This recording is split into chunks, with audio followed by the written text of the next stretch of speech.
अवधूत चिंतन श्री गुरुदेव दत्त श्री स्वामी समर्थ मैत्रीण स्वामी महाराज तुमच्या सर्व चांगल्या इच्छा पूर्ण करो हीच त्यांच्या चरणी प्रार्थना। तर आज महाशिवरात्री दिवशी काय सेवा करायची ह्याचे तर मी अगोदर व्हिडिओ तुम्हाला टाकलेच आहे। पण महाशिवरात्री दिवशी 12 राशींनी कोणता अभिषेक करायचा आणि कोणत्या वस्तू वापरायच्या हे आज मी तुम्हाला सांगणार आहे।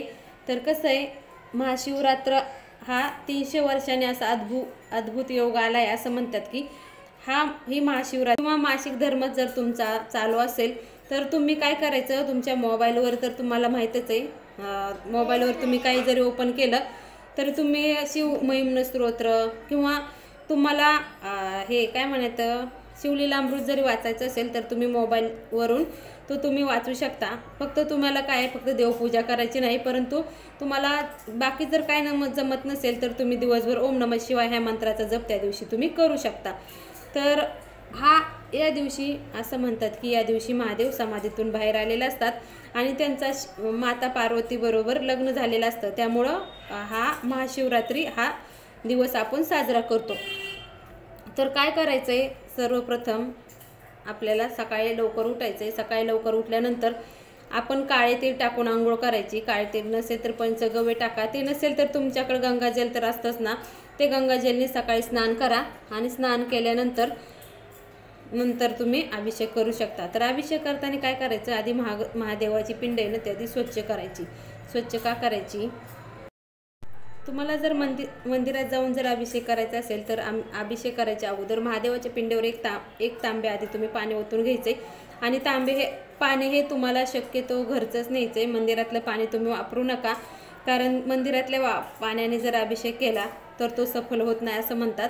तुम्ही पाणी हे घरचं आपलं स्वच्छ आणि प्यायचंच पाणी घेऊन जा आणि बाटलीतलं पाणी तुम्ही वापरू नका। अभिषेक करायला बाटलीतलं पाणी वापरत नाही, तुम्ही तांब्या भरून पाणी घेऊन जा। अगोदर महादेवाची पिंड स्वच्छ करा, नंतरच मग तुम्ही तुमचा अभिषेक करा, कारण कसं अगोदर महादेवाच्या पिंडीला सगळ्यांनीच टच केलेलं असतं ना। पाणी ओतून घ्यायचे आणि ते स्वच्छ अशी धुवून घ्यायची। पाणी शक्यतो तुम्ही आपल्या घरचंच न्या। तर दुसरं काय करायचंय, आपल्या घरी आपल्या घरात आमच्या घरी 5 माणसं आहेत, तर 5 माणसं 5 राशीची असू शकतात, त्यामुळे तुम्ही काय करायचं, अभिषेक करताना काय करायचं, अभिषेक एक जणांनी झाला की त्यांचे तीर्थ ते पिऊन घ्यायचे। दुसऱ्याने करताना महादेवाची पिंड स्वच्छ अशी धुवून घ्यायची, महादेवाची पिंड स्वच्छ धुवून घ्यायची आणि दुसऱ्याने त्याच्यावर अभिषेक करायचा आहे।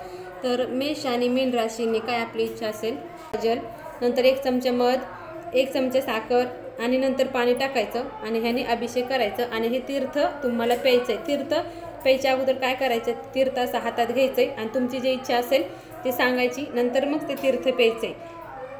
तसेच आता वृषभ राशीच्या माणसाने काय करायचं, तर पहिल्यांदा गंगाजल टाकायचं, नंतर दही, मध, नंतर तूप आणि नंतर पाणी ह्याने अभिषेक करायचंय। ते अभिषेक केल्यानंतर पाणी हातात घ्यायचं, तुमची जी इच्छा असेल ती बोलायची आणि ते तीर्थ प्राशन करायचं आणि उरले तीर्थ तुम्हाला असं वाटत असेल तर तुम्ही झाडाला नेऊन टाका। मिथुननी पहिल्यांदा काय करायचं, गंगाजल, बेलपत्र, लाल फूल असा अभिषेक करायचा आणि आपली इच्छा बोलायची, ते पाणी प्यायचं आणि उरलेले तुम्ही झाडाला पण टाकू शकता। कर्क राशीच्या माणसाने काय करायचं, पहिल्या स्टार्टिंगला कच्चे दूध, हे गायचेच कच्चे दूध घ्या, नंतर पाणी टाका, नंतर त्याला महादेवाला कसं पांढरे वस्त्र आवडतं, मग ते पांढरे वस्त्र करून तुम्ही अभिषेक करा किंवा पांढरे वस्त्र तुम्ही त्या दिवशी दान केले तरीही चालेल। सिंह राशीला पहिले स्टार्टिंगला महादेवाच्या पिंडीवर गंगाजल टाकायचे, मध, गूळ, पाणी टाकून अभिषेक करायचे, नंतर ते सर्व तीर्थ तुम्ही हातात घ्यायचे आणि तुमची इच्छा बोलायची आणि नंतर ते प्राशन करायचे। कन्या राशीला गंगाजल, नंतर बेलपत्राने अभिषेक करायचा, नंतर मध टाकायचा आणि नंतर मग लास्ट पाणी टाकायचं, त्याने अभिषेक करायचा आणि ते तीर्थ प्राशन करायचं।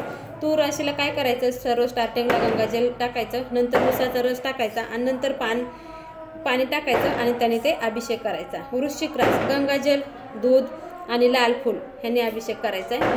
मकर राशीला पाणी, बेलपत्र आणि गंगाजलने अभिषेक करायचा आहे। कुंभ राशीला कसं दुधावरची साई, खडी साखर आणि गंगाजल याने अभिषेक करायचा आणि ते प्यायचं। तर मीन राशीला काय करायचं, स्टार्टिंगला पाणी टाकायचं पिंडावर, नंतर मध टाकायचा, नंतर गंगाजल आणि डबल पाणी टाकायचंय आणि ते अभिषेक करायचंय। ते हा अभिषेक करताना काय करायचं, आपापलं जी रास आहे त्यानुसार तुम्ही अभिषेक करा, ते तीर्थ प्या आणि प्रत्येकाचा अभिषेक करताना वेगवेगळं म्हणजे पिंड तेच राहू द्या, पण अभिषेक करताना अगोदर पिंड स्वच्छ धुवा, मगच अभिषेक करा. आणि प्रत्येकाचा वेगळा वेगळा अभिषेक करा. एकच पिंड घरात असते, त्यामुळं तुम्हाला शक्य असेल तर तुम्ही बाहेर जाऊन करा, पण शक्य नसेल तर ह्या दिवशी खूप गर्दी असते, तुम्ही घरातच अभिषेक करा. आणि अभिषेक करताना कसं करायचं, कच्च्या पिशवीतलं दूध चालत नाही. तुम्हाला जर डेअरीत जाऊन तुम्ही दूध घेऊन येऊ शकता, किंवा ताजं जर तुम्हाला गाईचं दूध कुठे भेटत असेल तर तुम्ही ते आणा आणि त्यानेच अभिषेक करा. आणि आपल्याला जर मंदिरात जर महादेवाच्या पिंडीवर आपण पाणी ओतायला चाललं असेल तर आपण घरून हे स्वच्छ तांब्यातलं धुतलेलंच पाणी तुम्ही घेऊन जा. ते मंदिरातलं पाणी घेऊन जाऊ नका, कारण त्याने कसं आपली जी सेवा करतो ती सफल होत नाही असं म्हणतात. त्यामुळे आपण घरून एक तांब्या भरून घेऊन जा आणि महादेवाच्या पिंडीवर तो तुम्ही अर्पण करा. ह्या दिवशी बेल व्हायला खूप महत्त्व आहे.